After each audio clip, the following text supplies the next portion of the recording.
Hi there, everyone, especially those who are part of the Church on Main MilPM community, whom these videos are being recorded for. It's Friday the 17th of April, and this is the day that our lockdown was officially supposed to come to an end. Right now, as you know, we have at least another 2 weeks of lockdown, and then most likely, when lockdown does come to an end, we will have some kind of gradual phasing in back to some form of normal life. Currently, around the world, just over 2 million people have been diagnosed with the COVID-19 virus. Here in South Africa, we have 2,600 cases, and tragically, we have 48 fatalities at this stage. For many of you watching this video, the big implications of what's happening right now in our world will most likely be financial implications. The reality that many of you watching this video already have had your income affected in some way.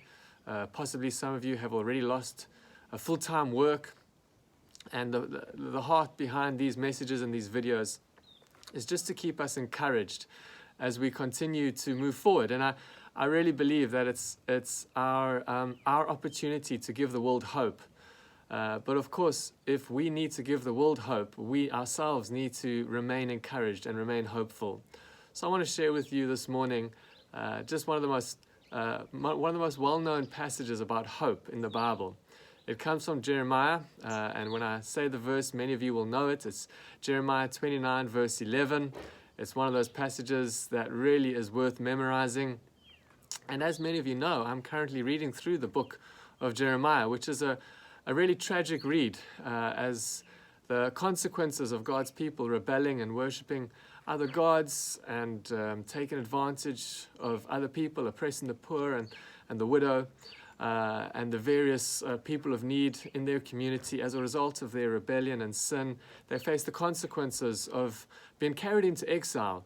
And this really was, of course, an economic ruin for them as well. Many of them would have lost their income opportunities and been taken out of their homes and being carried off basically into a form of slavery, into a new world. And it was an upheaval of enormous proportions, economic turmoil for those families and for those households.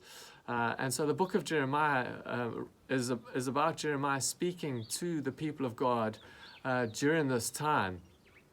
And Jeremiah 29 verse 11 is one of those passages in the book of Jeremiah which offers hope, which offers a hope that God is still with his people and still has a plan and a purpose for them. So many of you will know Jeremiah 29 verse 11, which says, God declares that he has a plan and a hope for you. For I know the plans I have for you, declares the Lord, not for evil or for destruction, but plans for hope and for a future. And it is so encouraging that God speaks those words to a people in the midst of turmoil.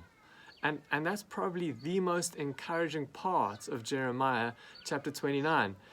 Already previous to verse 11, if you go and read from verses 1 through to 10, Jeremiah encourages the people of God to settle into their new reality, to buy homes, to encourage their children to marry and to settle in and to get jobs.